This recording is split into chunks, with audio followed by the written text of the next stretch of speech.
ਦੀਪ ਸਿੱਧੂ ਵੀਰ RSS ਦੇ ਮੁੱਦੇ ਬਾਰੇ ਵੀ ਅੱਛੀ ਪਕੜ ਰੱਖਦਾ ਵੀ ਇਹ ਕਿਵੇਂ ਸਾਨੂੰ ਖਾ ਰਹੀ ਹੈ, ਕਿਵੇਂ ਮਾਰ ਰਹੀ ਹੈ। ਜਿਵੇਂ ਸ਼ਹਿਰ ਪਿੰਡਾਂ ਨੂੰ ਖਾ ਰਹੇ ਨੇ, ਉਸੇ ਪ੍ਰਕਾਰ ਇਹ ਸੰਸਥਾਵਾਂ ਜਿਹੜੀਆਂ ਸਾਨੂੰ ਖਾ ਰਹੀਆਂ ਨੇ।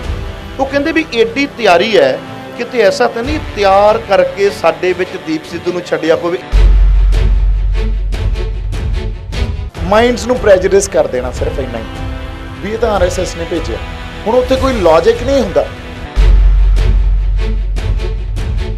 ਤੁਸੀਂ ਦੇਖੋ ਪੰਜਾਬ 17 ਸਾਲਾਂ ਤੋਂ ਕਿੱਥੇ ਪਹੁੰਚ ਗਿਆ। ਅੱਜ ਸਾਡੇ ਕੋਲ ਹੈ ਕੀ ਜਿਹੜਾ ਦੀਪ ਸਿੱਧੂ ਲੈ ਜਾਊਗਾ। ਗੱਲ ਕਰਦਾ ਗੁਰੂ ਨਾਨਕ ਸਾਹਿਬ ਦੇ ਫਲਸਫੇ ਦੀ, ਗੱਲ ਕਰਦਾ ਪੰਜਾਬ ਦੇ ਖੁਦਮੁਖਤਿਆਰੀ ਦੀ, ਗੱਲ ਕਰਦਾ ਸਾਡੇ ਪਾਣੀਆਂ ਦੀ, ਗੱਲ ਕਰਦਾ ਸੈਂਟਰ ਨਾਲ ਮੱਥਾ ਲਾਉਣ ਦੀ, ਗੱਲ ਕਰਦਾ ਸਟੇਟ ਸੈਂਟਰ ਰਿਲੇਸ਼ਨਸ਼ਿਪ ਦੀ, ਗੱਲ ਕਰਦਾ ਸਾਡੇ ਇਤਿਹਾਸ ਦੀ, ਸਾਡੀ ਮਾਂ ਬੋਲੀ ਦੀ। ਤਾਂ ਇੱਕ ਵੀ ਸਟੇਟਮੈਂਟ ਸਾਡੇ ਪੰਜਾਬ ਦੇ ਹੱਕ 'ਚ ਨਾ ਭੁਗਤਦੀ ਹੋਵੇ ਤੇ ਸੈਂਟਰ ਜਾਂ ਆਰਐਸਐਸ ਦੇ ਹੱਕ 'ਚ ਭੁਗਤਦੀ ਹੋਵੇ ਤਾਂ ਦੱਸੋ। ਜਦੋਂ ਸਰਕਾਰ ਨਾਲ ਲੜਾਈ ਲੜਨੀ ਆ, ਦੋ ਹੀ ਢੰਗ ਆ, ਜਾਂ ਤਾਂ ਹਥਿਆਰਬੰਦ ਲੜਾਈ ਹੁੰਦੀ ਆ ਜਾਂ ਸ਼ਾਂਤਮਈ ਢੰਗ ਨਾਲ ਅੰਦੋਲਨ ਨੂੰ ਵੱਡਾ ਕਰਕੇ ਲੋਕ ਲਹਿਰ ਬਣਾਉਣੀ ਹੁੰਦੀ ਆ। ਮੈਂ ਕਦੇ ਵੀ ਨਹੀਂ ਸੋਚਿਆ ਸੀ ਵੀ ਮੈਂ ਕਦੇ ਸੜਕ ਤੇ ਬੈਠੂੰਗਾ, ਹਰ ਬੰਦੇ ਦੇ ਗਲੇ ਮਿਲੂੰਗਾ। ਮੈਂ ਸੱਚੀ ਦੱਸਦਾ ਵੀ ਮੈਂ ਬਹੁਤ ਸਫਾਈ ਨੂੰ ਲੈ ਕੇ ਬੜਾ ਵਹਿਮੀ ਬੰਦਾ ਸੀ। ਕਦੇ ਦਿਓਲਸ ਮੇਰਾ ਪਰਿਵਾਰ ਸੀ, ਚਲੋ ਅੱਜ ਰਿਲੇਸ਼ਨ ਬੜੇ ਸੁਖਾਵੇਂ ਨਹੀਂ ਰਹੇ। ਜਿੱਥੇ ਜਾਂਦਾ ਸੀ ਜੋਰਾ ਬਾਈ, ਸਨੀ ਬਾਈ ਦੀ ਇਲੈਕਸ਼ਨ ਲੜੀ ਜੋਰਾ ਬਾਈ, ਜੋਰਾ ਦੀਪ ਸਿੱਧੂ ਨੂੰ ਨਹੀਂ ਜੋ ਲੋਕ ਜਾਣਦੇ ਸੀ।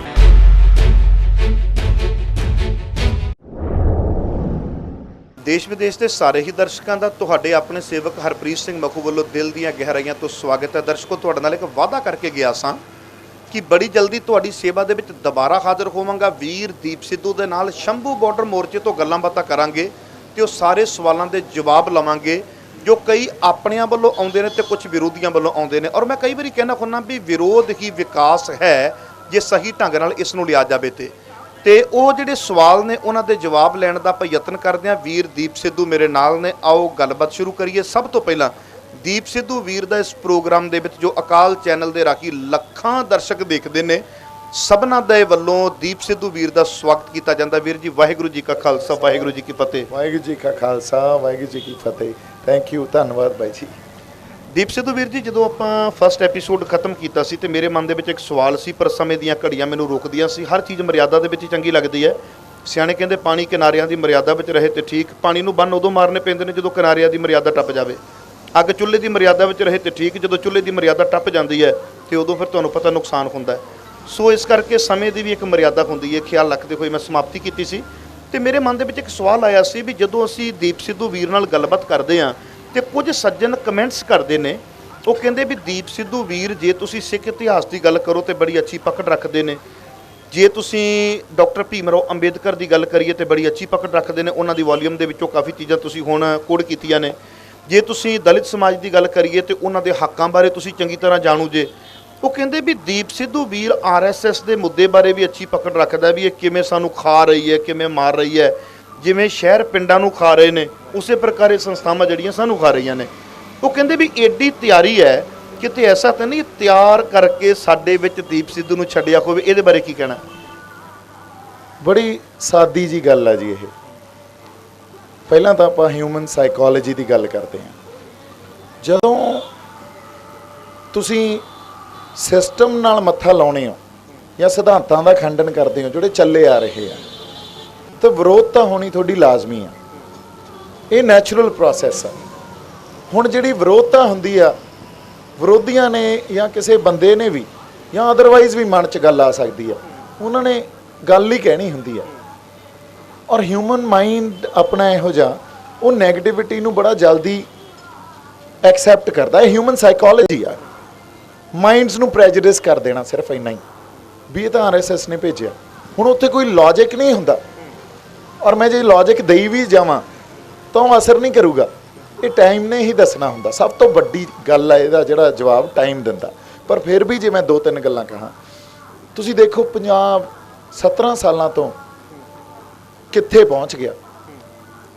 ਅੱਜ ਸਾਡੇ ਕੋਲ ਹੈ ਕੀ ਜਿਹੜਾ ਦੀਪ ਸਿੱਧੂ ਲੈ ਜਾਊਗਾ। ਔਰ ਜਿਹੜੇ ਬੰਦੇ ਪਿਛਲੇ 30 35 40 ਸਾਲਾਂ ਤੋਂ ਸਾਡੇ ਪਾਰਟੀਆਂ ਦੇ ਮੁਖੀ ਜਿਨ੍ਹਾਂ ਨੂੰ ਅਸੀਂ ਪੰਥਕ ਕਹੀ ਜਾਂਦੇ ਆ, ਜਿਹੜੇ ਉਹਨਾਂ ਪਾਰਟੀਆਂ ਦੇ ਨਾਲ, ਉਹਨਾਂ ਸੰਸਥਾਵਾਂ ਨਾਲ ਸਿੱਧਾ ਨਾਤਾ ਰੱਖਦੇ ਆ, ਉਹਨਾਂ ਤੇ ਤਾਂ ਕਦੇ ਇਲਜ਼ਾਮ ਲਾਏ ਨਹੀਂ। ਅੱਜ ਜੇ ਮੈਂ ਆ ਕੇ ਗੱਲ ਕਰਦਾ ਗੁਰੂ ਨਾਨਕ ਸਾਹਿਬ ਦੇ ਫਲਸਫੇ ਦੀ, ਗੱਲ ਕਰਦਾ ਪੰਜਾਬ ਦੇ ਖੁਦਮੁਖਤਿਆਰੀ ਦੀ, ਗੱਲ ਕਰਦਾ ਸਾਡੇ ਪਾਣੀਆਂ ਦੀ, ਗੱਲ ਕਰਦਾ ਸੈਂਟਰ ਨਾਲ ਮੱਥਾ ਲਾਉਣ ਦੀ, ਗੱਲ ਕਰਦਾ ਸਟੇਟ ਸੈਂਟਰ ਰਿਲੇਸ਼ਨਸ਼ਿਪ ਦੀ, ਗੱਲ ਕਰਦਾ ਸਾਡੇ ਇਤਿਹਾਸ ਦੀ, ਸਾਡੀ ਮਾਂ ਬੋਲੀ ਦੀ, ਤਾਂ ਇੱਕ ਵੀ ਸਟੇਟਮੈਂਟ ਸਾਡੇ ਪੰਜਾਬ ਦੇ ਹੱਕ 'ਚ ਨਾ ਭੁਗਤਦੀ ਹੋਵੇ ਤੇ ਸੈਂਟਰ ਜਾਂ ਆਰਐਸਐਸ ਦੇ ਹੱਕ 'ਚ ਭੁਗਤਦੀ ਹੋਵੇ ਤਾਂ ਦੱਸੋ। ਅਗਲੀ ਗੱਲ, ਮੰਨ ਲਓ ਮੈਂ ਤਿਆਰ ਕਰਕੇ ਭੇਜਿਆ ਹੋਵਾਂ, ਆਪਾਂ ਮੰਨ ਲੈਂਦੇ ਹਾਂ, ਮੈਂ ਇੱਕ ਗੱਲ ਨਾਲ ਹੋਰ ਕਹਿ ਰਿਹਾ ਵੀ ਕਲੈਕਟਿਵ ਲੀਡਰਸ਼ਿਪ ਪੈਦਾ ਕਰੋ। ਹੋ ਸਕਦਾ ਮੈਂ ਹੀ ਥਿਰਕ ਜਾ, ਹੋ ਸਕਦਾ ਮੈਂ ਗਦਾਰ ਨਿਕਲਾਂ, ਕਿਉਂਕਿ ਕਈ ਵਾਰੀ ਤੁਹਾਨੂੰ ਸਿਸਟਮ ਹੀ ਐਂ ਤਿਆਰ ਕਰ ਦਿੰਦਾ, ਉਹ ਸਿਸਟਮ ਹੀ ਇਹ ਰਚ ਦਿੰਦੇ ਆ ਜਾਂ ਬਦਨਾਮ ਕਰ ਦਿੰਦੇ ਆ, ਹੋਰ ਜ਼ਿਆਦਾ ਬਦਨਾਮ ਕਰ ਸਕਦੇ ਆ। ਮੈਂ ਤਾਂ ਕਹਿ ਰਿਹਾ ਆਪਾਂ ਸਿਰ ਹੋਰ ਪੈਦਾ ਕਰੀਏ, ਹੋਰ ਚੱਕੀਏ ਆਵਾਜ਼ਾਂ ਤਾਂ ਕਿ ਸੰਘਰਸ਼ ਨਾ ਰੁਕੇ। ਇਹ ਗੱਲ ਮੈਂ ਕਹਿਣੀ ਨਹੀਂ ਸੀ, ਮੈਂ ਤਾਂ ਆਪਦੇ ਆਪ ਨੂੰ ਲੀਡਰ ਬਣਾ ਕੇ ਪੇਸ਼ ਕਰਨਾ ਸੀ। ਮੈਂ ਅੱਜ ਵੀ ਕਹਿ ਰਿਹਾ, ਮੈਨੂੰ ਅੱਗੇ ਨਾ ਭਾਓ, ਮੇਰੇ 'ਚ ਬਹੁਤ ਕਮੀਆਂ ਹੋਣਗੀਆਂ, ਮੈਂ ਪਿੱਛੇ ਲੱਗੂੰਗਾ, ਤੁਹਾਡੇ ਪਿੱਛੋਂ ਕੁੰਡੇ ਦਾ ਕੰਮ ਕਰਾਂਗੇ ਅਸੀਂ। ਲੀਡਰਸ਼ਿਪ ਹੋਰ ਪੈਦਾ ਕਰੋ, ਸਿਆਸਤ ਵਾਸਤੇ ਵੀ ਹੋਰ ਪੈਦਾ ਕਰੋ, ਤੇ ਪੰਜਾਬ ਦੀ ਆਵਾਜ਼ ਬੁਲੰਦ ਕਰਨ ਵਾਸਤੇ ਵੀ ਹੋਰ ਪੈਦਾ ਕਰੋ, ਪਰ ਕਰੋ ਤਾਂ ਸਹੀ।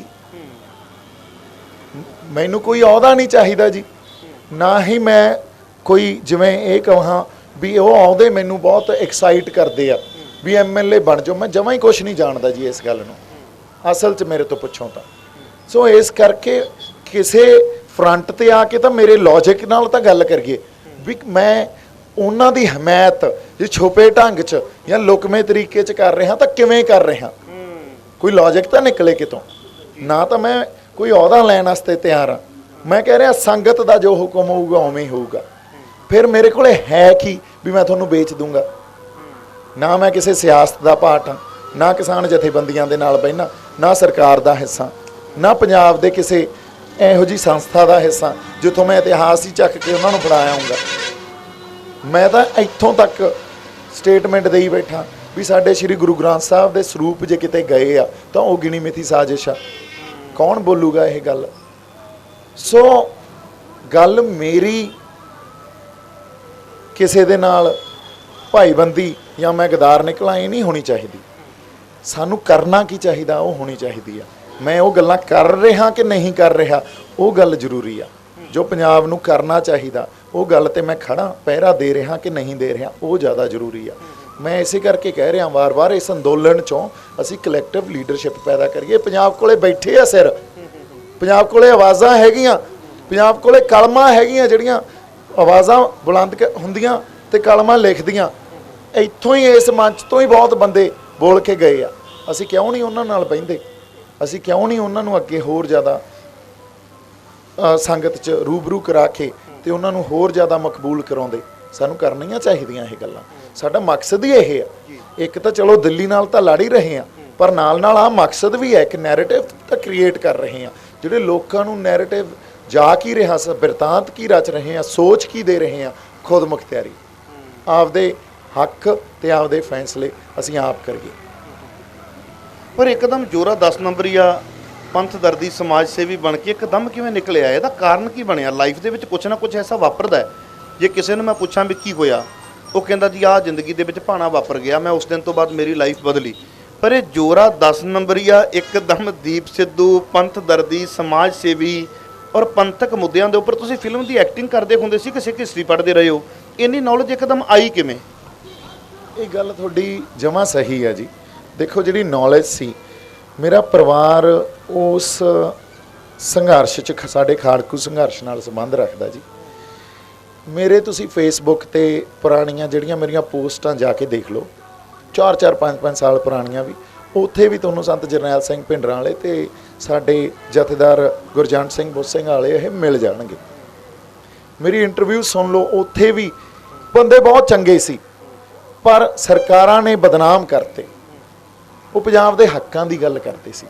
ਔਰ ਸੰਘਰਸ਼ ਜਦੋਂ ਸਾਡੇ ਕੋਲੋਂ ਸਾਡੇ ਹਿਊਮਨ ਰਾਈਟਸ ਜਾਂ ਫੰਡਾਮੈਂਟਲ ਰਾਈਟਸ ਸਰਕਾਰਾਂ ਖੋਹ ਲੈਣ ਨਾ, ਉਦੋਂ UN ਦਾ ਤੁਸੀਂ ਪ੍ਰੀਐਂਬਲ ਪੜ੍ਹੋ ਜਾਂ ਉਹਨਾਂ ਦੇ 2nd chapter of UN resolution 'ਚ ਆ ਜਿਹੜਾ ਉਹਦੇ 'ਚ ਇਹ ਆ ਵੀ ਹਥਿਆਰਬੰਦ ਜਿਹੜੀ ਲੜਾਈ ਆ ਉਹ ਵੀ ਜਸਟੀਫਾਈਡ ਆ, ਕਿਉਂਕਿ ਲੜਾਈ ਦੇਖੋ ਜਦੋਂ ਸਰਕਾਰ ਨਾਲ ਲੜਾਈ ਲੜਨੀ ਆ ਦੋ ਹੀ ਢੰਗ ਆ, ਜਾਂ ਤਾਂ ਹਥਿਆਰਬੰਦ ਲੜਾਈ ਹੁੰਦੀ ਆ ਜਾਂ ਸ਼ਾਂਤਮਈ ਢੰਗ ਨਾਲ ਅੰਦੋਲਨ ਨੂੰ ਵੱਡਾ ਕਰਕੇ ਲੋਕ ਲਹਿਰ ਬਣਾਉਣੀ ਹੁੰਦੀ ਆ, ਹਨਾ। ਹੁਣ ਉਹਦੇ 'ਚ ਦੋਨਾਂ ਦਾ ਜਿਹੜਾ ਇੱਕ ਕਲਮੀਨੇਸ਼ਨ ਆ ਉਹ ਪੋਲੀਟੀਕਲ ਡਿਪਲੋਮੈਸੀ ਤੇ ਜਾ ਕੇ ਹੋਣੀ ਆ, ਜਿੱਥੇ ਅਸੀਂ ਹਾਰਦੇ ਰਹੇ ਆ। ਹੁਣ ਮੇਰੇ ਜਦੋਂ ਵਿੱਚ ਚੇਂਜ ਕਿਵੇਂ ਆਇਆ, ਤੁਸੀਂ ਜੋਰਾ 10 ਨੰਬਰੀਆ ਦੇਖ ਰਹੋ, ਉਹਦੇ 'ਚ ਵੀ ਸਰਕਾਰ ਨਾਲ ਹੀ ਮੱਥਾ ਲਾਇਆ ਹੋਇਆ।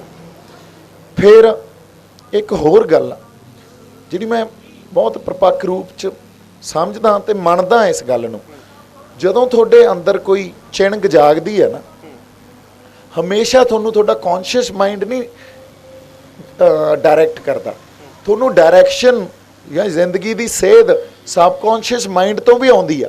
ਅਸੀਂ ਕਹਿੰਦੇ ਆ ਜਜ਼ਬਾ, ਹੁਣ ਉਹ ਜਜ਼ਬੇ ਨੂੰ ਤੁਸੀਂ ਦਿਖਾ ਸਕਦੇ ਹੋ, ਜਾਂ ਮੈਂ ਦਿਖਾ ਸਕਦਾ, ਜਾਂ ਕੋਈ ਵੀ ਦਿਖਾ ਸਕਦਾ। ਜਜ਼ਬਾ ਸਬਕੌਨਸ਼ੀਅਸ ਮਾਈਂਡ 'ਚ ਪਿਆ, ਜਿਹਨੂੰ ਐਕਸਪਲੇਨ ਕਰਨਾ ਬੜਾ ਔਖਾ। ਅਸੀਂ ਕਹਿੰਦੇ ਆ ਯਾਰ ਮੇਰੀ ਰੂਹ ਨਹੀਂ ਮੰਨਦੀ। ਹੁਣ ਉਹ ਕੀ ਆ, ਰੂਹ ਨਹੀਂ ਮੰਨਦੀ ਜਦੋਂ, ਉਹ ਇੰਟਿਊਸ਼ਨ ਆ। ਉਸ ਇੰਟਿਊਸ਼ਨ ਨੂੰ ਆਰਟੀਕੂਲੇਟ ਕਰਨਾ, ਵਰਡਸ 'ਚ ਪਾਉਣਾ ਬਹੁਤ ਔਖਾ, ਪਰ ਸਾਨੂੰ ਉਹ ਰੂਹ 'ਚ ਜਿਹੜੀ ਪਰਮਾਤਮਾ ਵੱਲੋਂ ਕੋਈ ਇੱਕ ਅੱਧਾ ਸੁਨੇਹਾ ਮਿਲਦਾ, ਉਹ ਸਾਡਾ ਇੰਟਿਊਸ਼ਨ ਹੁੰਦੀ ਆ ਵੀ ਮੇਰੀ ਰੂਹ ਨਹੀਂ ਮੰਨਦੀ ਯਾਰ ਆਹ ਗੱਲ ਐਂ ਕਰੀਏ। ਸਾਨੂੰ ਉਹ ਚੀਜ਼ ਹੀ ਚਲਾਉਂਦੀ ਆ ਜ਼ਿੰਦਗੀ 'ਚ, ਜੇ ਅਸੀਂ ਦੇਖੀਏ ਤਾਂ। ਸਾਨੂੰ ਕੌਨਸ਼ੀਅਸ ਮਾਈਂਡ ਨਹੀਂ ਚਲਾਉਂਦਾ, ਸਾਨੂੰ ਸਬਕੌਨਸ਼ੀਅਸ ਮਾਈਂਡ ਚਲਾਉਂਦਾ ਤੇ ਗਾਈਡ ਕਰਦਾ। ਇਹੀ ਮੇਰੇ ਨਾਲ ਵਾਪਰਿਆ। ਇੱਕ ਦਿਨ ਜਦੋਂ ਮੈਨੂੰ ਉਹ ਚਿਣਗ ਐਡੀ ਜ਼ਿਆਦਾ ਜਾਗ ਗਈ ਵੀ ਜੇ ਹੁਣ ਆਪਦੇ ਇਤਿਹਾਸ ਲਈ, ਆਪਦੀ ਧਰਤੀ ਲਈ, ਆਪਦੇ ਲੋਕਾਂ ਲਈ ਕੁਛ ਨਹੀਂ ਕੀਤਾ, ਫਿਰ ਜਾਂ ਤਾਂ ਫੋਟੋਆਂ ਇਹ ਆ ਵੀ ਆਹ ਜਿਹੜੀਆਂ ਪਿਕਚਰਾਂ ਹੀ ਆ ਬਣਾ ਕੇ ਹੋਰ 2 ਸਾਲਾਂ ਨੂੰ ਲੋਕ ਭੁੱਲ ਜਾਣਗੇ, ਜਾਂ ਇਤਿਹਾਸ 'ਚ ਆਪਦਾ ਨਾਂ ਦਰਜ ਕਰਾ ਲਾ ਤੇ ਲੋਕ ਕਿਹਾ ਕਰਨਗੇ ਯਾਰ ਆ ਫਲਾਨਾ ਬੰਦਾ ਸਾਡੇ ਲਈ ਲੜਿਆ ਸੀ। ਹੁਣ ਚੋਇਸ ਸਾਡੀ ਆ। ਪੈਸੇ ਬਥੇਰੇ ਦੇਖੇ ਆ ਮੈਂ, ਜ਼ਿੰਦਗੀ ਬੜੀ ਆਰਾਮਦਾਇਕ ਦੇਖੀ ਆ ਜੀ। ਉੱਥੋਂ ਤੱਕ ਲਾਈਫ ਸਟਾਈਲ ਦੇਖਿਆ ਜਿੱਥੇ ਹਾਲੀਵੁੱਡ ਸਟਾਰਸ ਵੀ ਮੇਰੇ ਖਿਆਲ 'ਚ ਜਿਉਂਦੇ ਆ। ਪ੍ਰਮਾਤਮਾ ਦੀ ਬੜੀ ਮਿਹਰ ਰਹੀ ਆ ਉਸ ਲੈਵਲ ਤੇ ਵੀ। ਵਕਾਲਤ ਕੀਤੀ, ਉਹ ਵੀ ਟੌਪ ਦੀ ਪ੍ਰੈਕਟਿਸ ਸੀ। ਐਕਟਿੰਗ ਲਾਈਨ 'ਚ ਵੀ ਮੇਰਾ ਕਰੀਅਰ ਹੁਣੇ ਟੇਕ ਆਫ ਹੋਇਆ ਸੀ। ਤੇ ਪਰ ਮੈਂ ਕਦੇ ਵੀ ਨਹੀਂ ਸੋਚਿਆ ਸੀ ਵੀ ਮੈਂ ਕਦੇ ਸੜਕ ਤੇ ਬੈਠੂੰਗਾ, ਹਰ ਬੰਦੇ ਦੇ ਗਲੇ ਮਿਲੂੰਗਾ। ਮੈਂ ਸੱਚੀ ਦੱਸਦਾ ਜੀ, ਮੈਂ ਬਹੁਤ ਸਫਾਈ ਨੂੰ ਲੈ ਕੇ ਬੜਾ ਵਹਿਮੀ ਬੰਦਾ ਸੀ। ਜੇ ਤੁਸੀਂ ਮੈਨੂੰ ਕਹਿੰਦੇ ਵੀ ਆਹ ਗੱਦਿਆਂ ਤੇ ਬਹਿ ਜਾ, ਇੱਥੇ ਜੁੱਤੇ ਲੈ ਕੇ ਫਿਰਦੇ ਰਹਿੰਦੇ ਆ, ਮੈਂ ਹੋ ਸਕਦਾ ਅੱਜ ਤੋਂ 4 ਮਹੀਨੇ ਪਹਿਲਾਂ ਬੈਠ ਹੀ ਨਾ ਸਕਦਾ। ਪਰ ਜੇ ਤੁਸੀਂ ਅੱਜ ਮੈਨੂੰ ਪੁੱਛੋ ਵੀ ਇਹ ਕਿਉਂ ਹੋਇਆ, ਇਹ ਉਹੀ ਇੰਟਿਊਸ਼ਨ ਆ ਜਾਂ ਸਬਕੌਨਸ਼ੀਅਸ ਮਾਈਂਡ ਆ ਜਿਹਨੂੰ ਆਰਟੀਕੂਲੇਟ ਕਰਨਾ ਕਈ ਵਾਰੀ ਬੜਾ ਔਖਾ। ਜਿਵੇਂ ਤੁਸੀਂ ਦੱਸਿਆ ਵੀ ਤੁਸੀਂ ਵਕਾਲਤ ਕੀਤੀ, ਟੌਪ ਦੀ ਕੀਤੀ। ਜੇ ਹਾਲੀਵੁੱਡ ਵਾਲੇ ਪਾਸੇ ਤੁਸੀਂ ਦੱਸਿਆ ਵੀ ਉਹ ਰੰਗ ਦੇਖ ਲਏ ਜਿਹੜੇ ਕਿਸੇ ਨੂੰ ਨਸੀਬ ਹੁੰਦੇ ਨੇ। ਤੀਜੇ ਨੰਬਰ ਦੇ ਉੱਪਰ ਤੁਸੀਂ ਹੋਰ ਅਨੇਕਾਂ ਘਟਨਾਵਾਂ ਕੀਤੀ, ਉਹ ਸਾਰੀਆਂ ਚੀਜ਼ਾਂ ਤੋਂ ਪਿੱਛੇ ਕਿਉਂ ਹਟੇ? ਕਾਮਯਾਬੀ ਨਹੀਂ ਦਿਸੀ ਤਾਂ ਬੈਕ ਗੇਅਰ ਪਾ ਲਿਆ, ਜਾਂ ਕੀ ਕਾਰਨ ਐਸਾ ਕੀ ਬਣਿਆ? ਜੇ ਮੰਨ ਲਓ ਤੁਸੀਂ ਟੌਪ ਦੇ ਲਾਇਰ, ਜਿਵੇਂ ਦੱਸਿਆ ਵੀ ਮੈਂ ਟੌਪ ਦੀ ਵਕਾਲਤ ਕੀਤੀ ਹੈ, ਕਿ ਉਹ ਛੱਡ ਕਿਉਂ ਦਿੱਤੀ? ਹਾਲੀਵੁੱਡ ਵਾਲੇ ਪਾਸੇ ਗਏ, ਇੱਕਦਮ ਬੈਕ ਕਿਉਂ ਆ ਗਏ? ਇਹ ਵੀ ਚੀਜ਼ਾਂ ਕਿਤੇ ਨਾ ਕਿਤੇ ਸਟੱਡੀ ਦੇ ਨਾਲ ਅਸੀਂ ਨਹੀਂ ਜੋੜਦੇ, ਪਰ ਵਿਰੋਧੀ ਜ਼ਰੂਰ ਜੋੜ ਕੇ ਦੇਖੇਗਾ ਵੀ ਇਹ ਸਾਰੀਆਂ ਜਿਹਨੂੰ ਹੁਣ ਇਹ ਚੀਜ਼ ਮਿਲ ਜਾਵੇ ਉਹ ਬੈਕ ਕਿਉਂ ਆਏਗਾ। ਤੇ ਜੇ ਦੀਪ ਸਿੱਧੂ ਬੈਕ ਆਇਆ ਹੈ, ਇਹਦਾ ਮਤਲਬ ਕਿ ਕਿਤੇ ਨਾ ਕਿਤੇ ਕੋਈ ਇਸ ਤਰੀਕੇ ਦੀ ਸੌਦੇਬਾਜ਼ੀ ਤੇ ਹੋਈ ਹੋਵੇਗੀ। ਲੋਕਾਂ ਦਾ ਕਹਿਣਾ ਹੈ ਹਰਪ੍ਰੀਤ ਸਿੰਘ ਮੱਖੂ ਉਹ ਲੋਕਾਂ ਦੀ ਆਵਾਜ਼ ਲੈ ਕੇ ਤੁਹਾਡੇ ਕੋਲੇ ਆਇਆ। ਗੱਲ ਆਏ ਆ ਜੀ, ਜਦੋਂ ਮੈਂ ਪ੍ਰੈਕਟਿਸ ਕਰਦਾ ਸੀ ਨਾ, ਪਹਿਲਾਂ ਮੈਂ ਸਪੋਰਟਸਮੈਨ ਸੀ, ਬਾਸਕਟਬਾਲ ਖੇਡੀ, ਨੈਸ਼ਨਲ ਚੈਂਪੀਅਨਸ਼ਿਪਸ ਖੇਡੀਆਂ, ਇੰਟਰਵਰਸਿਟੀ ਵੀ ਖੇਡੀ ਪੂਨਾ ਯੂਨੀਵਰਸਿਟੀ ਤੋਂ। ਲਾਅ ਕੀਤਾ, ਉੱਥੋਂ ਲਾਅ ਕਰਨ ਤੋਂ ਬਾਅਦ ਮੈਂ ਸੋਲਿਸਿਟਰਸ ਕੀਤੀ ਇੰਗਲੈਂਡ ਤੋਂ। ਪਰ ਇੱਕ ਗੱਲ ਆਪਾਂ ਇਹ ਸਮਝੀਏ ਵੀ ਆ ਕੇ ਮੈਂ ਪਹਿਲਾਂ ਇੱਕ ਹੈਮੰਡਸ ਲਾਅ ਫਰਮ ਸੀ, ਬ੍ਰਿਟਿਸ਼ ਲਾਅ ਫਰਮ, ਉਹਦੇ ਨਾਲ ਪ੍ਰੈਕਟਿਸ ਕੀਤੀ।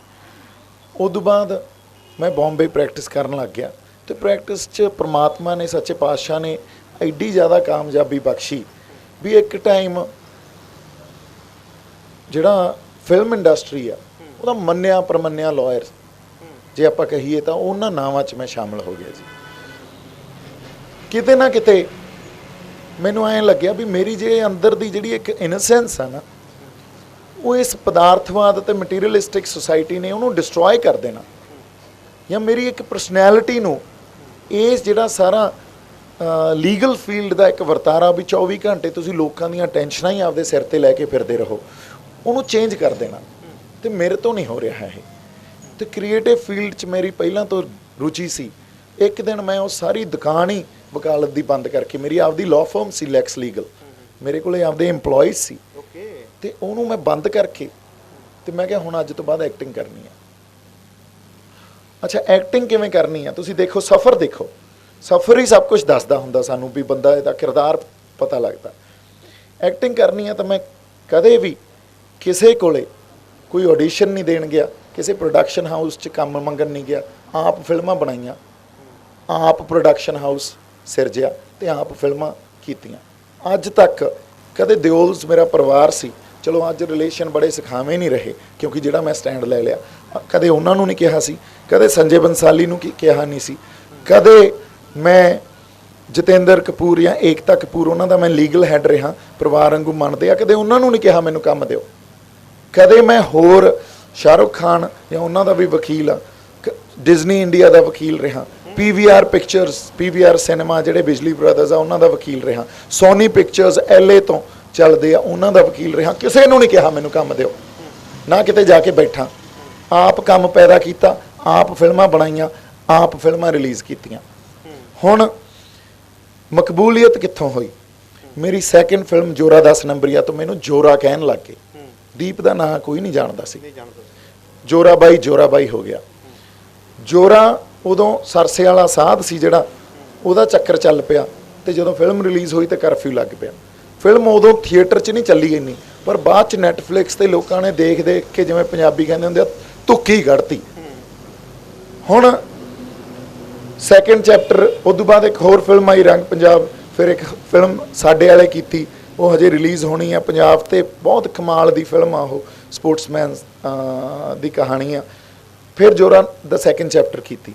ਜੋਰਾ ਦਾ ਸੈਕਿੰਡ ਚੈਪਟਰ 'ਚ ਮਕਬੂਲੀਅਤ ਹੋਰ ਜ਼ਿਆਦਾ, ਸਕਸੈਸ ਹੋਰ ਜ਼ਿਆਦਾ ਮਿਲੀ ਤੇ ਕਮਰਸ਼ੀਅਲ ਸਕਸੈਸ ਵੀ ਹੋਈ। ਹੁਣ ਅੱਜ ਮੇਰਾ ਇਹ ਪ੍ਰੋਫੈਸ਼ਨ ਟੇਕ ਆਫ ਹੋ ਗਿਆ। ਜਿੱਥੇ ਜਾਂਦਾ ਸੀ ਜੋਰਾ ਬਾਈ, ਸਨੀ ਬਾਈ ਦੀ ਇਲੈਕਸ਼ਨ ਲੜੀ ਜੋਰਾ ਬਾਈ, ਜੋਰਾ ਦੀਪ ਸਿੱਧੂ ਨੂੰ ਨਹੀਂ ਜੋ ਲੋਕ ਜਾਣਦੇ ਸੀ। ਇੱਕ ਦਿਨ ਉਸ ਟੇਕ ਆਫ ਕਰੀਅਰ ਤੋਂ ਛੱਡ ਕੇ ਹੁਣ ਜੋਰਾ ਸੈਕਿੰਡ ਚੈਪਟਰ ਤੋਂ ਬਾਅਦ ਜੋਰਾ ਰੀਲੋਡਡ ਦਾ ਪੋਸਟਰ ਤਿਆਰ ਆ, ਸਕ੍ਰਿਪਟ ਤਿਆਰ ਆ, ਸੀ ਸ਼ੂਟ ਕਰਨਾ ਸੀ। ਪਰ ਜਿੱਥੇ ਮੈਂ ਬੈਠਾ ਅੱਜ, ਜੇ ਮੈਂ ਪੋਸਟਰ ਰਿਲੀਜ਼ ਕਰੂੰਗਾ ਕਹਿਣਗੇ ਕਿਉਂ, ਦੇਖਿਆ ਸੀ ਨਾ ਇਸ ਕੰਮ ਖਾਤਰ ਆਇਆ ਸੀ। ਜੇ ਮੈਂ ਅੱਜ ਸ਼ੂਟ ਸਟਾਰਟ ਕਰ ਲੂੰਗਾ ਕਹਿਣਗੇ ਦੇਖਿਆ ਇਹ ਤਾਂ ਐਕਟਰ ਐਂ ਕਰਦੇ ਹੁੰਦੇ ਆ, 10 ਦਿਨ ਲਾ ਗਏ ਤੇ ਮੁੜ ਕੇ ਤੁਰ ਗਿਆ। ਸੋਚੋ ਉਹ ਸਾਰਾ ਕੁਝ ਵੀ ਬੈਕ ਐਂਡ ਤੇ ਰੱਖ ਕੇ ਅੱਜ ਮੈਂ ਸੜਕ ਤੇ ਬੈਠਾ। ਔਰ ਸੜਕ ਤੇ ਬੈਠਣਾ, ਇੱਕ ਹੋਰ ਗੱਲ ਸਮਝਣ ਦੀ ਸਾਨੂੰ ਜ਼ਰੂਰਤ ਆ। ਜਦੋਂ ਤੁਸੀਂ ਇੱਕ ਜ਼ਿੰਦਗੀ ਦੇਖੀ ਹੋਵੇ ਜਿਹਦੇ 'ਚ ਤੁਹਾਨੂੰ ਐਸ਼ ਆਰਾਮ ਵੀ ਹੋਵੇ, ਇੱਕ ਲਗਜ਼ਰੀ ਲਾਈਫ ਦੇਖੀ ਹੋਵੇ। ਮੇਰੇ ਕੋਲੇ ਮੈਂ 2.5 ਕਰੋੜ ਦੀ ਕਾਰ ਚਲਾਉਣਾ ਜੀ, ਪੋਸ਼ 911 ਬੰਬੇ ਖੜੀ ਆ, ਬੈਟਰੀ ਡਾਊਨ ਹੋ ਗਈ, 2 ਮਹੀਨੇ ਹੋ ਗਏ ਉਹਨੂੰ ਕੋਈ ਚਲਾ ਨਹੀਂ ਰਿਹਾ। ਹੁਣ ਉਸ ਲਾਈਫ ਨੂੰ ਛੱਡ ਕੇ, ਜਿਵੇਂ ਜਦੋਂ ਤੁਸੀਂ ਲਗਜ਼ਰੀ ਲਾਈਫ ਨੂੰ ਛੱਡ ਕੇ ਕਿਤੇ ਥੱਲੇ ਆ ਕੇ ਜਿਉਂਗੇ ਨਾ, ਬਹੁਤ ਔਖਾ ਹੁੰਦਾ। ਥੱਲੇ ਉੱਤੇ ਜਾਣਾ ਬਹੁਤ ਸੌਖਾ, ਪਰ ਉੱਤੇੋਂ ਥੱਲੇ ਆ ਕੇ ਲਾਈਫ ਦੂਜੀ ਜਿਉਣੀ ਬਹੁਤ ਔਖੀ ਆ। ਇਹਨੂੰ ਉਹੀ ਸਮਝ ਸਕਦਾ ਜਿਹਦੇ ਨਾਲ ਵਾਪਰਦੀ ਆ, ਦੂਜੇ ਇਹਨੂੰ ਸਮਝ ਨਹੀਂ ਸਕਦੇ ਆ। ਸੋ ਮੇਰੀ ਜ਼ਿੰਦਗੀ ਦੇ ਜਿਹੜੇ ਪੜਾਅ ਰਹੇ ਆ ਨਾ, ਉਹ ਐਂ ਰਹੇ ਆ, ਫੁਰਨੇ ਹੀ ਆਉਂਦੇ ਆ ਤੇ ਮੈਂ ਇੱਕਦਮ ਉਹਨਾਂ ਫੁਰਨਿਆਂ ਦੇ ਨਾਲ ਗਾਈਡ ਹੋ ਕੇ ਉਧਰ ਨੂੰ ਤੁਰ ਪੈਣਾ। ਹੁਣ ਇੱਥੇ ਜਿਹੜੇ ਬੰਦੇ ਨੇ 10 ਕਰੋੜ 12 ਕਰੋੜ ਆਪਦਾ ਹੀ ਫਿਲਮਾਂ ਤੇ ਲਾਤਾ ਹੋਵੇ, ਕਿੰਨੀ ਕੁ ਸੌਦੇਬਾਜ਼ੀ ਕਰ ਲੈਣਗੇ ਮੇਰੇ ਨਾਲ, ਕਿੰਨੇ ਕੁ ਪੈਸੇ ਦੇ ਦੇਣਗੇ ਮੈਨੂੰ, ਕਿਵੇਂ ਖਰੀਦ ਲੈਣਗੇ ਮੈਨੂੰ। ਔਰ ਉਹ ਵੀ ਮੈਂ ਆਪਦੇ ਆਪ ਤੇ ਗਦਾਰ ਦਾ ਠੱਪਾ ਲਾ ਕੇ ਖਰੀਦਿਆ ਜਾਊਂਗਾ ਕਿਤੇ। ਮੇਰਾ ਪਰਿਵਾਰ ਪੰਜਾਬ 'ਚ ਰਹਿੰਦਾ, ਮੇਰਾ ਕੀ ਕੁਛ ਉੱਥੇ ਬਰਬਾਦ ਹੋਊਗਾ ਸੋਚੋ। ਉਹਨਾਂ ਦਾ ਇਤਿਹਾਸ, ਮੇਰੀਆਂ ਪੁਸ਼ਤਾਂ, ਆਉਣ ਵਾਲੀਆਂ ਪੁਸ਼ਤਾਂ ਅੱਜ ਡੋਗਰਿਆਂ ਨੂੰ ਕਿਵੇਂ ਯਾਦ ਕਰਦੇ ਆ ਆਪਾਂ। ਤੁਹਾਨੂੰ ਲੱਗਦਾ ਦੀਪ ਸਿੱਧੂ ਪੈਸੇ ਲੈ ਕੇ ਕਿਤੇ ਵਿਕ ਜੂਗਾ, ਆਪਦੇ ਸਿਦਕ ਤੋਂ ਹਟ ਜੂਗਾ ਦੀਪ ਸਿੱਧੂ? ਨਹੀਂ, ਇਹ ਉਸ ਗੁਰੂ ਨਾਨਕ ਸਾਹਿਬ ਦੀ ਤੇ 10ਵੇਂ ਪਾਤਸ਼ਾਹ ਦੀ ਜਿਹੜੀ ਦਿੱਤੀ ਹੋਈ ਸਿਧਾਂਤ ਆ ਨਾ, ਉਹ ਅੰਦਰ ਆ ਤੇ ਬਲ ਉਹਨੇ ਬਖਸ਼ਣਾ, ਨਿਭਾਉਣਾ ਉਹਨੇ ਆ। ਹਿੰਮਤ ਮੇਰੇ ਕੋਲੇ ਹੈਗੀ ਆ। ਪਰ ਸਰਕਾਰਾਂ, ਜਿਵੇਂ ਤੁਸੀਂ ਆਪ ਵੀ ਕਹਿੰਦੇ ਹੋ ਵੀ ਬਹੁਤ ਕੁਝ ਕਰ ਜਾਂਦੀਆਂ ਨੇ, ਔਰ ਸਾਨੂੰ ਵੀ ਪਤਾ ਵੀ ਸਰਕਾਰਾਂ ਬਹੁਤ ਕੁਝ ਕਰ ਜਾਂਦੀਆਂ ਨੇ। ਜਿਸ ਮੁੱਦੇ ਨੂੰ ਲੈ ਕੇ ਦੀਪ ਸਿੱਧੂ ਚੱਲਿਆ ਹੋਇਆ, ਲੱਗਦਾ ਵੀ ਦੀਪ ਸਿੱਧੂ ਦੇ ਕੈਰੀਅਰ ਦਾ ਨੁਕਸਾਨ ਕਰ ਸਕਦੀਆਂ ਨੇ। ਉਹੀ ਦੀਪ ਸਿੱਧੂ ਜਿਹੜਾ ਤੁਸੀਂ ਦੱਸਿਆ ਵੀ 2.5 ਕਰੋੜ ਦੀ ਗੱਡੀ ਦੇ ਵਿੱਚ ਮੈਂ ਨਿਕਲਦਾ ਵਾਂ, ਹਾਲੀਵੁੱਡ ਦਾ ਜਿਹੜਾ ਤੁਸੀਂ ਦੱਸਿਆ ਵੀ ਮੈਂ ਉਹ ਲਗਜ਼ਰੀ ਲਾਈਫ ਵੇਖ ਕੇ ਵਾਪਸ ਮੁੜਿਆ ਵਾਂ, ਜਿਹਨੂੰ ਪੰਜਾਬੀ ਦੇ ਵਿੱਚ ਕਿਹਾ ਜਾਂਦਾ ਵੀ ਮੱਛੀ ਪੱਥਰ ਚੱਟ ਕੇ ਮੁੜੀਏ, ਮੈਨੂੰ ਲੱਗਦਾ ਵੀ ਤੁਸੀਂ ਖਾ ਕੇ ਮੁੜਿਓ। ਉਹ ਸਾਰੀਆਂ ਚੀਜ਼ਾਂ ਦੀ ਜੇ ਆਪਾਂ ਗੱਲ ਕਰੀਏ ਤੇ ਇੱਕਦਮ ਦੀਪ ਸਿੱਧੂ ਇੱਥੇ ਬੈਠ ਗਿਆ। ਹੁਣ ਜਿਹੜੇ ਮੁੱਦਿਆਂ ਦੀ ਗੱਲ ਕਰਦਾ ਕਿ ਸਰਕਾਰਾਂ ਦੀਪ ਸਿੱਧੂ ਦਾ ਕੀ ਨੁਕਸਾਨ ਕਰ ਸਕਦੀਆਂ ਨੇ? ਦੇਖੋ ਨੁਕਸਾਨ ਕੀ ਕਰਨਗੀਆਂ, ਆਰਥਿਕ ਤੌਰ ਤੇ ਹੀ ਕਰਨਗੀਆਂ ਨਾ, ਜਾਂ ਚੱਕ ਲੈਣਗੀਆਂ। ਬਥੇਰੇ ਮੁੰਡਿਆਂ ਨੂੰ ਚੱਕਿਆ, ਮੈਂ ਵੱਖਰਾ ਥੋੜੀ ਆ, ਕੋਈ ਜ਼ਬਰ ਜ਼ੁਲਮ ਕਰ ਦੇਣਗੀਆਂ। ਫਿਲਮਾਂ ਨਹੀਂ ਬਣਾਉਂਗਾ, ਕਿੱਡੀ ਕੁ ਗੱਲ ਆ ਇਹ? ਕੋਈ ਬਹੁਤ ਵੱਡੀ ਗੱਲ ਤਾਂ ਨਹੀਂ ਹੈ ਨਾ। ਫਿਲਮਾਂ ਕਿਉਂ ਬਣਾਉਣੇ ਆ ਅਸੀਂ? ਲੋਕਾਂ 'ਚ ਮਕਬੂਲ ਹੋਈਏ, ਪਿਆਰ ਮਿਲੇ, ਲੋਕ ਕੰਮ ਨੂੰ ਸਰਾਹੁਣ। ਗੱਲ ਤਾਂ ਪਿਆਰ ਤੇ ਸਰਾਹੁਣ ਦੀ ਹੈ ਨਾ, ਉਹ ਇਕੱਲੇ ਫਿਲਮਾਂ ਦੇ ਥਰੂ ਹੀ ਹੋ ਸਕਦਾ ਨਹੀਂ। ਆਹ ਕੀ ਕਰੀ ਜਾਂਦੇ ਆ ਅਸੀਂ? ਇਤਿਹਾਸ ਰਚੀ ਜਾਂਦੇ ਆ। ਇੱਥੇ ਪਿਆਰ ਤੇ ਜਿਹੜੀ ਹੱਲਾਸ਼ੇਰੀ ਤੇ ਜਿਹੜੇ ਸਰਾਹੁਣਗੇ, ਅਗਲੇ ਕਹਿਣਗੇ ਬਾਈ ਖੜ ਗਿਆ ਸੀ ਤੂੰ ਨਾਲ, ਇਦੋਂ ਵੱਡੀ ਗੱਲ ਕੀ ਹੋ ਸਕਦੀ ਹੈ? ਸੋ ਉਹ ਨੁਕਸਾਨ ਬੜੇ ਵੱਡੇ ਨੁਕਸਾਨ ਨਹੀਂ ਹੁੰਦੇ, ਗੱਲ ਸਮਝਣ ਦੀ ਆ। ਸਿਰਫ ਕਰ ਦੇਣ ਨੁਕਸਾਨ। ਅੱਗੇ ਸਾਡਾ ਕੀਤਾ ਨਹੀਂ, ਕਿੰਨਿਆਂ ਦਾ ਕੀਤਾ। ਪਰਿਵਾਰ ਨੇ ਕਿ ਮੇਰੇ ਨੇ ਆਪ ਨੁਕਸਾਨ ਝੱਲਿਆ, ਤੁਹਾਡਿਆਂ ਨੇ ਵੀ ਝੱਲਿਆ ਹੋਊਗਾ, ਸਾਡੇ ਸਾਥੀਆਂ ਨੇ ਝੱਲਿਆ, ਸਾਡੇ ਵੀਰਾਂ ਨੇ, ਸਾਡੇ ਬਜ਼ੁਰਗਾਂ ਨੇ ਝੱਲਿਆ ਨੁਕਸਾਨ। ਪੰਜਾਬੀ ਸੂਬੇ ਦੀ ਲੜਾਈ ਲੜਦੇ ਰਹੇ, ਮੇਰਾ ਪੜਦਾਦਾ ਮੋਰਚੇ 'ਚ ਬੈਠ ਕੇ ਉਹ ਸ਼ਹੀਦੀਆਂ ਦੇ ਗਏ ਉਸ ਵੇਲੇ, ਤੇ ਸਾਡਾ ਤਾਂ ਖੂਨ 'ਚ ਪਈ ਆ ਇਹ ਗੱਲ। ਉਹ ਤੋਂ ਕਿਵੇਂ ਪਾਸੇ ਹੋ ਜਾਈਏ? ਸੋ ਗੱਲ ਉਹ ਨੁਕਸਾਨ ਕੋਈ ਬਾਹਲੀ ਵੱਡੀ ਗੱਲ ਨਹੀਂ ਹੁੰਦੀ ਜੀ। ਗੱਲ ਜਾਂ ਵੱਧ ਤੋਂ ਵੱਧ ਇਹੀ ਆ, ਆਰਥਿਕ ਤੌਰ ਤੇ ਨੁਕਸਾਨ ਕਰ ਦੇਣਗੇ। ਅੱਜ ਜੇ ਚੱਕ ਕੇ ਲੈ ਜਾਣਗੇ, ਪਿੱਛੇ ਤੁਸੀਂ ਖੜੇ ਹੋ ਨਾ ਸਾਰੇ। ਸੋ ਐਡੀ ਵੱਡੀ ਸ਼ਕਤੀ ਮੇਰੇ ਕੋਲੇ ਵੀ ਆ, ਫਿਰ ਉਹ ਅਕਾਲ ਪੁਰਖ ਆਪ ਪ੍ਰੋਟੈਕਟ ਕਰ ਰਿਹਾ। ਸੋ ਇਹਨਾਂ ਗੱਲਾਂ ਦੇਖੋ, ਸ਼ੁਰੂ 'ਚ ਜਦੋਂ ਇਹ ਇਵੋਲਵ ਹੋਈਦਾ, ਹੌਲੀ ਹੌਲੀ ਨਾ ਅਸੀਂ ਇਵੋਲਵ ਹੁੰਦੇ ਆ, ਮੂਵਮੈਂਟ 'ਚ ਵੀ ਇਵੋਲਵ ਹੁੰਦੇ ਆ, ਤੇ ਐਜ਼ ਅ ਹਿਊਮਨ ਬੀਇੰਗ ਵੀ ਇਵੋਲਵ ਹੁੰਦੇ ਆ। ਜਦੋਂ ਮੈਂ ਤੁਰਿਆ ਸੀ, ਹੋ ਸਕਦਾ ਮੈਂ 10 ਗੱਲਾਂ ਸੋਚਦਾ ਹੋਵਾਂ, ਪਰ ਹੌਲੀ ਹੌਲੀ ਮੈਂ ਇਸ ਮੌਕੇ ਤੇ ਆ ਗਿਆ ਵੀ ਹੁਣ ਉਹ ਗੱਲਾਂ ਬਾਹਲੀਆਂ ਮੈਨੇ ਨਹੀਂ ਰੱਖਦੀਆਂ ਜੀ। ਜਿਵੇਂ ਤੁਸੀਂ ਗੱਲ ਕੀਤੀ ਵੀ ਦਿਓਲ ਪਰਿਵਾਰ ਨਾਲ ਮੇਰੇ ਬਹੁਤ ਅੱਛੇ ਰਿਲੇਸ਼ਨ ਸਨ। ਜਦੋਂ ਇਲੈਕਸ਼ਨ ਲੜੀ ਤੇ ਉਦੋਂ ਵੀ ਮੈਂ ਉੱਥੇ ਆਇਆ, ਪੂਰਾ ਸਾਥ ਦਿੱਤਾ, ਔਰ ਲੋਕ ਮੈਨੂੰ ਜੋਰਾ ਕਹਿ ਕੇ ਉੱਥੇ ਯਾਦ ਕਰਦੇ ਸਨ ਜਾਂ ਅੱਗੇ ਮਿਲਦੇ ਸਨ। ਜਿਵੇਂ ਆਮ ਕਰਕੇ ਹੁੰਦਾ ਵੀ ਫਿਲਮੀ ਐਕਟਰ ਆ ਜਾਵੇ, ਕਿਸੇ ਬੰਦੇ ਦਾ ਸੰਘਰਸ਼ ਵਿੱਚ ਕਿੰਨਾ ਕੁਝ ਰੁੜ ਗਿਆ ਹੋਵੇ, ਉਹਦੇ ਨਾਲ ਕਈ ਵਾਰੀ ਪਿਕ ਨਹੀਂ ਕਰਾਉਂਦੇ। ਇਹ ਸੱਚ ਹੈ। ਕਿਸੇ ਨੇ ਕਿੰਨੀਆਂ ਕਿਤਾਬਾਂ ਲਿਖੀਆਂ ਹੋਣ, ਉਹਦੇ ਨਾਲ ਅੱਗੇ ਹੋ ਕੇ ਕਈ ਵਾਰੀ ਪਿਕ ਨਹੀਂ ਕਰਾਉਂਦੇ। ਫਿਰ ਕੋਈ ਕਿਸੇ ਫਿਲਮ ਦੇ ਵਿੱਚੋਂ, ਕਿਸੇ ਗਾਣੇ ਵਿੱਚੋਂ ਆਇਆ ਹੋਵੇ ਤਾਂ ਸਾਰਾ ਹਜੂਮ ਉੱਧਰ ਤੁਰ ਪੈਂਦਾ। ਇਹ ਆਮ ਕਰਕੇ ਸਾਡੇ ਪੰਜਾਬ ਦੇ ਵਿੱਚ ਵੇਖਣ ਨੂੰ ਮਿਲਦਾ। ਇਹ ਵੀ ਸਾਡੇ ਵਿਵੇਕ ਦੀ ਘਾਟ ਹੈ। ਇਹ ਸਾਡੇ ਵਿਵੇਕ ਦੀ ਘਾਟ ਕਰਕੇ ਹੋਇਆ ਵੀ ਕਈ ਵਾਰੀ ਦੇਖੋ, ਤੁਸੀਂ ਤੇ ਦੱਸਿਆ ਵੀ ਮੈਂ ਸੰਘਰਸ਼ ਨੂੰ ਕਿਤੇ ਨਾ ਕਿਤੇ ਫਿਲਮਾਂ ਦੇ ਵਿੱਚ ਵੀ ਦਿੱਤਾ, ਪਰ ਕਈ ਵਾਰੀ ਮੈਂ ਦੇਖਿਆ ਲੱਲੂ ਪੰਜੂ ਜੇ ਹੁੰਦੇ ਨੇ ਨਾ, ਸੁਰਖ ਹੈ ਨਾ, ਤਾਲਖ ਹੈ ਨਾ, ਲੈਖ ਹੈ, ਕੁਝ ਵੀ ਨਹੀਂ ਹੁੰਦਾ, ਉਹ ਵੀ ਪੰਜਾਬ ਦੀ ਜਵਾਨੀ ਨੂੰ ਮਗਰ ਲਾ ਲੈਂਦੇ ਨੇ। ਜਿਵੇਂ ਤੁਸੀਂ ਦੱਸਿਆ ਵੀ ਉੱਥੇ ਲੋਕ ਆਉਂਦੇ ਸੀ, ਮਿਲਦੇ ਸੀ, ਤੁਹਾਨੂੰ ਜੋਰਾ ਕਹਿੰਦੇ ਸੀ, ਉਦੋਂ ਤੁਹਾਡਾ ਕਿੰਨਾ ਕੁ ਪਿਆਰ ਹੋਵੇਗਾ ਵੀ ਉਹਨੇ ਆਪਣੇ ਇਲੈਕਸ਼ਨ ਦੇ ਵਿੱਚ ਕਿਹਾ ਵੀ ਜੋਰੇ ਤੂੰ ਮੇਰੇ ਨਾਲ ਆ, ਹੈ ਨਾ। ਹੁਣ ਉਹ ਬੀਜੇਪੀ ਦੇ ਨੇ ਔਰ ਇਸ ਜਿਹੜੇ ਕਾਨੂੰਨ ਬਣੇ ਨੇ ਉਹਨਾਂ ਦੇ ਹੱਕ ਦੇ ਵਿੱਚ ਨੇ, ਤੇ ਫਿਰ ਨੈਚੁਰਲੀ ਗੱਲ ਹੈ ਕਿ ਜਿਹੜਾ ਕਾਨੂੰਨ ਦੇ ਹੱਕ ਦੇ ਵਿੱਚ ਹੋਵੇਗਾ ਉਹ ਫਿਰ ਜੋਰਾ 10 ਨੰਬਰੀਆ ਦੇ ਤੇ ਵਿਰੋਧ ਵਿੱਚ ਹੀ ਆਵੇਗਾ। ਨਹੀਂ ਜੀ, ਦੇਖੋ ਮੈਂ ਇੱਕ ਗੱਲ ਤੁਹਾਨੂੰ ਦੱਸਾਂ, ਜਿਹੜੀ ਅੱਜ ਦੀ ਸਰਕਾਰ ਆ ਨਾ, ਬੀਜੇਪੀ ਜਿਹਨੂੰ ਕਹਿੰਦੇ ਆ, ਉਹ ਬੰਦਿਆਂ ਨੂੰ ਵਰਤਦੀ ਆ, ਵਰਤ ਕੇ ਉਹਨਾਂ ਨੂੰ ਹਿਊਮਿਲੇਟ ਕਰਦੀ ਆ। ਜੇ ਮੈਂ ਸਨੀ ਬਾਈ ਦੀ ਗੱਲ ਦੱਸਾਂ, ਜੇ ਅਸਲ ਤੌਰ ਤੇ ਪੁੱਛੋ, ਬੰਦੇ ਬਹੁਤ ਚੰਗੇ ਆ, ਦਿਲ ਦੇ ਵੀ ਸਾਫ਼ ਆ, ਉਹਨਾਂ ਨੂੰ ਪੋਲੀਟੀਕਲ ਸਮਝ ਹੈ ਨਹੀਂ, ਉਹਨਾਂ ਨੂੰ ਵਰਤ ਲਿਆ ਗਿਆ। ਇਹ ਗੱਲ ਮੈਂ ਕਹਿਣੀ ਨਹੀਂ ਚਾਹੁੰਦਾ ਸੀ, ਪਰ ਮੇਰੇ ਤੋਂ ਸੱਚ ਨੂੰ ਰੋਕਿਆ ਨਹੀਂ ਜਾਂਦਾ। ਹੁਣ ਉਹ ਬੰਦੇ ਨੂੰ, ਜਦੋਂ ਬੰਦਾ ਮਰਾਠਵਾੜਾ 'ਚ ਪਲਿਆ ਹੋਵੇ, ਪੰਜਾਬ ਦੀ ਧਰਤੀ ਦੀ ਸੈਂਸ ਆਫ ਬਿਲੋਂਗਿੰਗ ਹੀ ਨਹੀਂ ਹੋ ਸਕਦੀ। ਉਹਨਾਂ ਨੂੰ ਪਤਾ ਹੀ ਨਹੀਂ ਗੱਲ ਕਿੱਥੇ ਆ। ਜੇ ਪਤਾ ਹੁੰਦੀ ਖੜਦੇ ਨਾਲ, ਪਰ ਉਹਨਾਂ ਨੂੰ ਪਤਾ ਨਹੀਂ। ਉਹ ਸਰਕਾਰ ਦੇ ਨੈਰੇਟਿਵ 'ਚ ਆ ਗਏ, ਜਿਵੇਂ ਬਾਕੀ ਹੋਰ ਬਹੁਤ ਬੰਦੇ ਆ ਗਏ। ਸਰਕਾਰ ਪ੍ਰਭਾਵਿਤ ਕਰਦੀ ਆ ਉਹਨਾਂ ਬੰਦਿਆਂ ਨੂੰ, ਸਾਨੂੰ ਨਹੀਂ ਕਰ ਸਕਦੀ। ਸਾਡੀ ਸੈਂਸ ਆਫ ਬਿਲੋਂਗਿੰਗ ਇਸ ਧਰਤੀ ਤੋਂ ਤੁਰੀ ਆ। ਮੈਂ ਇੱਥੇ ਜੰਮਿਆ ਪਲਿਆ, ਪਿੰਡਾਂ 'ਚ ਰਿਹਾ, ਕਿਸਾਨੀ ਨੂੰ ਵੀ ਸਮਝਦਾ, ਖੇਤੀ ਦਾ ਕੰਮ ਵੀ ਕੀਤਾ, ਆਪਦੇ ਬਜ਼ੁਰਗਾਂ ਨਾਲ ਵੀ ਰਹੇ ਆ, ਤੇ ਹਜੇ ਵੀ ਬਹੁਤ ਵੱਡੇ ਕਿਤੇ ਨਾ ਕਿਤੇ ਅੰਦਰੋਂ ਬਹੁਤ ਵੱਡੇ ਢੰਗ ਨਾਲ ਰੂਹਾਂ ਤੋਂ ਜੁੜੇ ਹੋਏ ਆ, ਹੈ ਨਾ। ਸੋ ਜਦੋਂ ਉਹਨਾਂ ਦਾ ਬਚਪਨ ਮਰਾਠਵਾੜਾ 'ਚ ਬੀਤਿਆ ਹੋਵੇ, ਮੇਰਾ ਬਚਪਨ ਪੰਜਾਬ 'ਚ ਬੀਤਿਆ ਹੋਵੇ, ਕਿੱਡਾ ਵੱਡਾ ਫਰਕ ਹੋਊਗਾ ਇਸ ਗੱਲ ਦਾ। ਪਰ ਸਾਡੇ 'ਚ ਇੱਕ ਘਾਟ ਆ ਪੰਜਾਬੀਆਂ 'ਚ, ਅਸੀਂ ਬਹੁਤ ਛੇਤੀ ਜੱਜ ਕਰ ਲੈਂਦੇ ਆ, ਸਰਕਮਸਟੈਂਸਿਸ ਨੂੰ ਨਹੀਂ ਸਮਝਦੇ।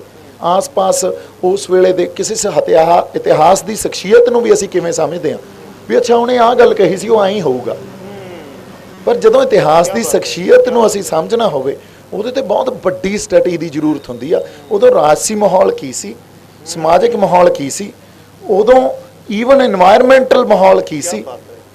ਉਸ ਵੇਲੇ ਉਹਨਾਂ ਸਾਰੇ ਪਹਿਲੂਆਂ ਨੂੰ ਕਰਕੇ ਤੁਸੀਂ ਮਾੜੀ ਮੋਟੀ ਉਹਦੀ ਸਟੀਕ ਢੰਗ ਨਾਲ ਨੌਲੇਜ ਰੱਖ ਸਕਦੇ ਹੋ। ਜੇ ਇਤਿਹਾਸ ਦੀ ਸ਼ਖਸੀਅਤ ਨੂੰ ਤੁਸੀਂ ਜੱਜ ਕਰਕੇ ਪੇਸ਼ ਕਰਨਾ ਹੋਵੇ ਤਾਂ ਮੈਨੂੰ ਲੱਗਦਾ ਉਹ ਬਹੁਤ ਮਾੜੀ ਗੱਲ ਆ। ਇਹ ਤਾਂ ਹੁਣ ਵਾਲਿਆਂ ਨੂੰ ਹੀ ਐਂ ਕਰੀ ਜਾਂਦੇ ਆ, ਇਤਿਹਾਸ ਵਾਲਿਆਂ ਨਾਲ ਕਿੱਥੋਂ ਨਿਆਂ ਕਰਨਾ।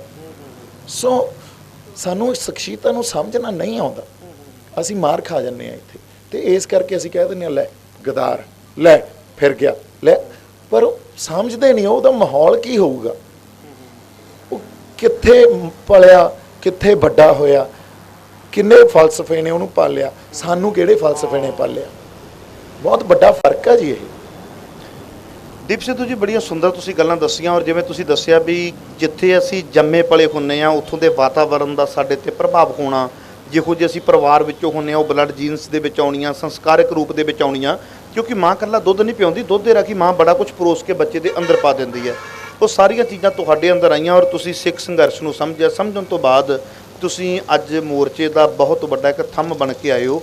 ਦਿਲ ਦੀਆਂ ਗਹਿਰਾਈਆਂ ਤੋਂ ਅਸੀਂ ਤੁਹਾਡੇ ਧੰਨਵਾਦੀ ਹਾਂ। ਅਕਾਲ ਚੈਨਲ ਦੇ ਲੱਖਾਂ ਦਰਸ਼ਕ ਤੁਹਾਨੂੰ ਦੇਖਦੇ ਨੇ, ਕੀ ਕਹਿਣਾ ਚਾਹੋਗੇ ਜੀ? ਨਹੀਂ ਜੀ, ਮੈਂ ਤਾਂ ਇਹੀ ਕਹਿਣਾ ਚਾਹੂੰਗਾ, ਫਿਰ ਇੱਕ ਵਾਰੀ ਉਹੀ ਗੱਲ ਆ ਵੀ ਸਾਡੀ ਹੋਂਦ ਦੀ ਲੜਾਈ ਆ। ਸਾਨੂੰ ਹਰ ਰੂਹ ਦੀ ਜ਼ਰੂਰਤ ਆ, ਚਾਹੇ ਉਹ ਹਿੰਦੂ ਹੋਵੇ ਚਾਹੇ ਮੁਸਲਮਾਨ ਹੋਵੇ। ਕਿਉਂਕਿ ਸਾਡਾ ਹਿੰਦੂ, ਮੁਸਲਮਾਨ, ਸਾਡਾ ਹਰ ਈਸਾਈ ਜਾਂ ਹੋਰ ਵਰਗ ਆ ਜਿਹੜਾ, ਉਹ ਅਣਖੀ ਆ ਪੰਜਾਬ ਦਾ। ਕਿਉਂਕਿ ਫਲਸਫਾ ਗੁਰੂ ਨਾਨਕ ਸਾਹਿਬ ਦਾ, ਇਹ ਉਹਨਾਂ ਨੂੰ ਵੀ ਉਹਨਾਂ ਨੂੰ ਇਹ ਸਮਝ ਨਹੀਂ ਆ ਰਹੀ, ਪਰ ਉਹ ਪ੍ਰਭਾਵਿਤ ਕਰਦਾ। ਤੇ ਅਗਲੀ ਗੱਲ, ਜਿਹੜੀ ਸੈਂਟਰ ਸਰਕਾਰ ਆ ਨਾ ਇਸ ਵੇਲੇ, ਉਹ ਕਿਤੇ ਨਾ ਕਿਤੇ ਵੈਸ਼ਨਵ ਮਤ ਨੂੰ ਖਤਮ ਕਰਨ 'ਚ ਲੱਗੀ ਹੋਈ ਆ। ਅਸੀਂ ਤਾਂ ਵੈਸ਼ਨਵ ਮਤ ਦੇ ਵੀ ਨਾਲ ਖੜੇ ਆ। ਕੱਲ ਨੂੰ ਸਾਡੇ ਹਿੰਦੂਆਂ ਤੇ ਜੇ ਕੋਈ ਜ਼ਬਰ ਜ਼ੁਲਮ ਹੋਊਗਾ, ਅਸੀਂ ਖੜਾਂਗੇ। ਸਾਡੇ ਕੋਲੇ ਉਹੀ ਫਲਸਫਾ ਸਾਡੇ ਮੁਸਲਮਾਨਾਂ ਤੇ ਹੋਊਗਾ, ਅਸੀਂ ਤਾਂ ਵੀ ਖੜਾਂਗੇ। ਤਾਂ ਅੱਜ ਪੰਜਾਬ ਨੂੰ ਹਰ ਵਰਗ ਦੀ ਜ਼ਰੂਰਤ ਆ, ਹਰ ਰੂਹ ਦੀ ਜ਼ਰੂਰਤ ਆ। ਤੇ ਤੁਸੀਂ ਆਓ, ਆਪਾਂ ਇਕੱਠੇ ਹੋ ਕੇ ਸਾਡੀ ਹੋਂਦ ਨੂੰ ਬਚਾਈਏ। ਬਹੁਤ ਬਹੁਤ ਦੀਪ ਸਿੱਧੂ ਜੀ, ਤੁਹਾਡਾ ਧੰਨਵਾਦ। ਸੋ ਦਰਸ਼ਕੋ, ਬੜੇ ਪਿਆਰ ਦੇ ਨਾਲ ਤੁਸੀਂ ਪੂਰੀ ਇੰਟਰਵਿਊ ਨੂੰ ਸੁਣਿਆ ਔਰ ਇੱਕ ਚੀਜ਼ ਯਾਦ ਰੱਖਿਆ, ਜੇ ਸਿਆਣੇ ਕਹਿੰਦੇ ਨੇ ਮਨੁੱਖ ਬੋਲਿਆਂ ਅਤਰ ਖੋਲਿਆਂ ਪ੍ਰਗਟ ਹੋ ਜਾਂਦੇ ਨੇ। ਇਨਸਾਨ ਚੁੱਪ ਹੋਵੇ ਤੇ ਕਈ ਵਾਰੀ ਪਤਾ ਨਹੀਂ ਲੱਗਦਾ ਵੀ ਅੰਦਰ ਕੀ ਹੋਵੇਗਾ, ਪਰ ਜਦੋਂ ਬੋਲਦਾ ਹੈ ਤੇ ਪਤਾ ਲੱਗ ਜਾਂਦਾ ਵੀ ਇਹਦਾ ਬੌਧਿਕ ਪੱਧਰ ਕੀ, ਇਹਦਾ ਲੈਵਲ ਕੀ ਹੈ। ਮੈਂ ਮਹਿਸੂਸ ਕਰਦਾ ਹਾਂ ਕਿ ਜੋ ਸਵਾਲ ਮੈਂ ਕਰਦਾ ਹਾਂ ਉਹਦਾ ਤਕਰੀਬਨ 100% ਜਵਾਬ ਦੇਣ ਦੇ ਵਿੱਚ ਸક્ષਮ ਹੈ ਵੀਰ ਦੀਪ ਸਿੱਧੂ। ਕਾਫੀ ਤੋਲ ਕੇ ਵਿਵੇਕ ਦੇ ਵਿੱਚੋਂ ਗੱਲਾਂ ਕਰਦੇ ਨੇ। ਬਹੁਤ ਬਹੁਤ ਦੀਪ ਸਿੱਧੂ ਜੀ, ਅਕਾਲ ਚੈਨਲ ਦੇ ਸਾਰੇ ਦਰਸ਼ਕਾਂ ਵੱਲੋਂ ਤੁਹਾਡਾ ਦੁਬਾਰਾ ਫਿਰ ਧੰਨਵਾਦ। ਸੋ ਦਰਸ਼ਕੋ, ਬੜੀ ਜਲਦੀ ਤੁਹਾਡੀ ਸੇਵਾ ਦੇ ਵਿੱਚ ਦੁਬਾਰਾ ਹਾਜ਼ਰ ਹੋਵਾਂਗਾ। ਸ਼ੰਭੂ ਬਾਰਡਰ ਮੋਰਚੇ ਤੋਂ ਅਨੇਕਾਂ ਸ਼ਖਸੀਅਤਾਂ ਮਿਲਦੀਆਂ ਨੇ, ਸਭਨਾਂ ਨੂੰ ਕੋਸ਼ਿਸ਼ ਕਰਾਂਗਾ ਇੱਕ ਇੱਕ ਕਰਕੇ ਤੁਹਾਡੇ ਰੂਬਰੂ ਕਰਾਂ। ਬਹੁਤ ਬਹੁਤ ਧੰਨਵਾਦ। ਵਾਹਿਗੁਰੂ ਜੀ ਕਾ ਖਾਲਸਾ, ਵਾਹਿਗੁਰੂ ਜੀ ਕੀ ਫਤਿਹ।